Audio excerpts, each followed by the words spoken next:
श्री गणेशाय नमः। नमस्कार दोस्तों, अर्चना भक्ति में आपका स्वागत है।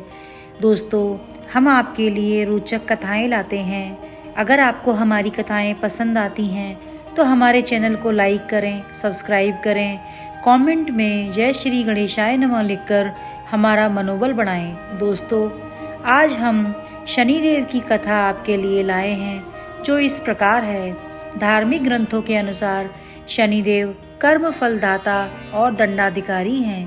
ये अपने कर्तव्य से डिगते नहीं, इसमें वह अपने पराये और संबंधों का भेद भी नहीं करते। अच्छा कर्म करने वाले व्यक्ति को वह निश्चित रूप से अच्छा फल देते हैं और बुरा कर्म करने वाले व्यक्ति को निश्चित रूप से बुरा फल देते हैं। इसके अलावा ग्रह रूप में ये रंग को राजा और राजा को रंग भी बना देते हैं। पूजा पाठ भी अच्छा कार्य है। इससे कोई व्यक्ति शनिदेव की पूजा के रूप में अच्छा कार्य करता है तो शनिदेव उसका भी अच्छा फल देते हैं। इसके अलावा शनिदेव के जन्म कथा में उनके दायित्वों और कर्तव्य के प्रति निष्ठा, इसके साथ ही लोगों से इनकी अपेक्षा का संकेत मिलता है। इसके अलावा शनिदेव के व्यक्तित्व के विकास की झलक मिलती है। इसलिए शनिदेव के जन्म की कथा सभी को अवश्य पढ़नी चाहिए। भगवान शनिदेव का जन्म कथा धार्मिक ग्रंथों के अलग अलग वर्णन में मिलता है। कुछ ग्रंथ में शनिदेव का जन्म ज्येष्ठ माह की अमावस्या के दिन, तो कुछ ग्रंथों में शनिदेव का जन्म भाद्रपद शनि अमावस्या के दिन माना जाता है। वहीं कैलेंडर के अंतर में दक्षिण भारत में यह वैशाख अमावस्या के दिन भी मनाया जाता है।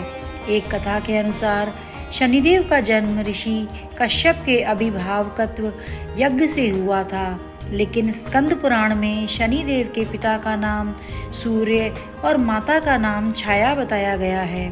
शनिदेव की माता का नाम संवर्णा भी बताया जाता है।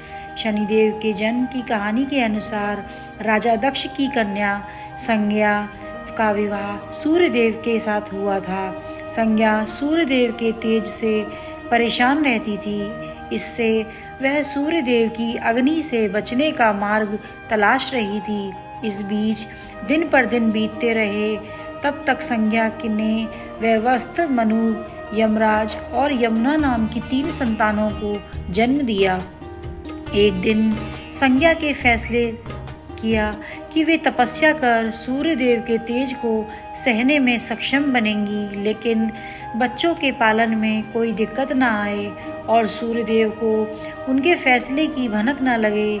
इसके लिए संज्ञा ने अपने तप से अपनी ही तरह की एक महिला को पैदा किया और उसका नाम संवर्णा रखा। यह संज्ञा की छाया की तरह थी, इसलिए इनका नाम छाया भी हुआ।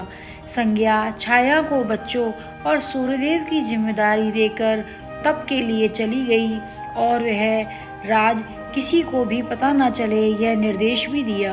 संवर्णा के संज्ञा की छाया होने से सूर्यदेव के तेज से परेशानी नहीं होती थी। इस बीच संवर्णा ने भी सूर्यदेव की 3 संतानों मनु, शनिदेव और भद्रा को जन्म दिया। कहा जाता है, जब शनिदेव छाया के गर्भ में थे तो छाया भगवान शिव का कठोर तप कर रही थी। भूख, प्यास, धूप, गर्मी सहने के कारण उसका प्रभाव छाया के गर्भ में पल रही संतान यानी शनिदेव पर भी पड़ा। इसके कारण शनिदेव का जन्म हुआ तो उनका रंग काला था। यह देखकर सूर्यदेव को लगा कि यह तो उनका पुत्र ही नहीं है। उन्होंने छाया पर संदेह करते हुए उन्हें अपमानित किया।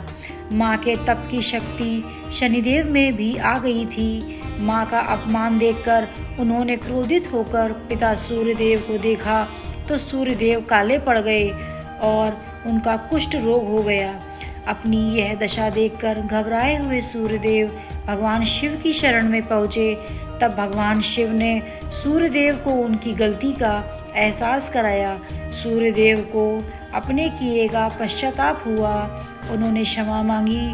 तब कहीं उन्हें फिर से अपना असली रूप वापस मिला, लेकिन इस घटना से चलते पिता और पुत्र का संबंध हमेशा के लिए खराब हो गया।